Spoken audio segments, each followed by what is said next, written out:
Railway station का एक सुनसान बेंच। रात का समय। पूरा प्लेटफॉर्म वीरान पड़ा था। अर्जुन और संदीप एक ही बेंच पर बैठे थे। वे 1 साल बाद बाहर से अपने गांव लौट रहे थे। उनके पास एक बैग और कुछ मिठाई के डिब्बे थे जो वे अपने गांव के लोगों के लिए ले जा रहे। दोनों के चेहरे पर गांव लौटने की एक अलग ही चमक। भैया, सोचो, पूरा 1 साल हो गया हमें गांव छोड़े हुए।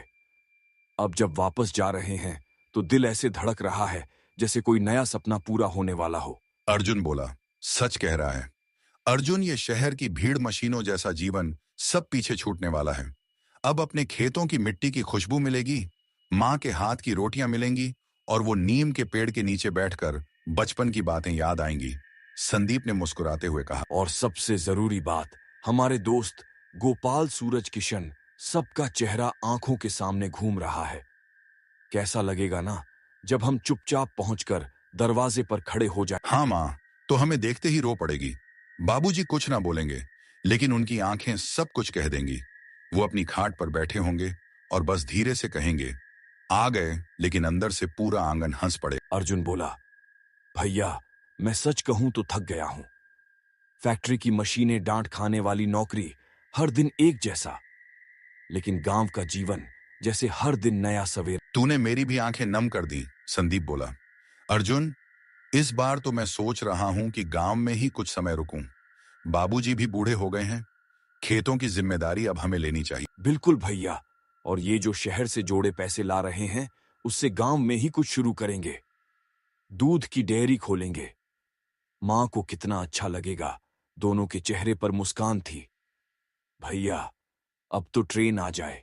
दिल रुक नहीं रहा, जैसे मां की गोदी की खुशबू स्टेशन पर ही महसूस हो रही है। लेकिन समय बीतता गया। घड़ी 11 बजा चुकी थी। प्लेटफॉर्म सुनसान था। भैया 11 बज गए, ट्रेन अब तक क्यों नहीं आई? इतनी देर तो कभी नहीं होती। तभी आसमान गरज उठा। तेज बारिश शुरू हो गई। दोनों भाई अपना सामान उठाकर प्लेटफॉर्म के शेड की ओर भागे। चलो पूछताछ केंद्र चलते हैं, कुछ पता करें ट्रेन। वे प्लेटफॉर्म के आखिरी सिरे पर पहुंचे, जहां छोटी सी खिड़की थी, लेकिन वहां कोई नहीं था। भैया ये पूछताछ खिड़की तो खुली लेकिन अंदर कोई नहीं है। हेलो, कोई है? अजीब बात है, यहाँ तो हर समय कोई ना कोई तो रहता है। पूरी लाइटें जल रही हैं लेकिन कोई आवाज तक। सन्नाटा, सिर्फ बारिश की आवाज और एक बल्ब की झिलमिलाती रोशनी। अचानक प्लेटफॉर्म नंबर 2 से एक अजीब सी आवाज आई, जैसे किसी कुत्ते के रोने जैसी। भैया वो क्या था? पता नहीं, शायद जानवर। अचानक ट्रेन का हॉर्न सुनाई दिया। भैया, ट्रेन आ। ट्रेन धीरे धीरे प्लेटफॉर्म पर आकर रुक गई, लेकिन यह ट्रेन अलग थी। डिब्बे, जर्जर पेंट उखड़ा हुआ, खिड़कियों पर जाले, अंदर न कोई रोशनी न कोई हलचल। भैया, ये ट्रेन कुछ अजीब नहीं लग रही। छोड़, शायद पुरानी ट्रेन हो चढ़ते हैं। दोनों ट्रेन में चढ़ गए। अंदर घना अंधेरा था। कोई भी यात्री नहीं, न टिकट चेकर न कोई गार्ड। ट्रेन चल पड़ी। बाहर सिर्फ अंधेरा, कहीं कोई स्टेशन नहीं। फिर अचानक जोर का झटका लगा। ट्रेन रुक गई। बाहर घना जंगल था। न कोई साइन बोर्ड न कोई नाम। डरते हुए दोनों उतर गए। इंजन की ओर बढ़ने लगे। इंजन के पास पहुंचकर जब संदीप ने झांका तो वह वहीं जम गया। अर्जुन, मत देख, अंदर मत देख। अर्जुन ने अंदर झांका तो उसकी रूह कांप गई। इंजन में ड्राइवर की लाश पड़ी थी, खून से लथपथ। आंखें खुली थीं। उसका सीना किसी जंगली जानवर ने नोच दिया था। भयभीत दोनों भाई भागकर डिब्बे में लौट आए। तभी दूर से गाड़ियों के टायर की आवाज और हेडलाइट की रोशनी दिखी। एक जीप पास आकर रुकी।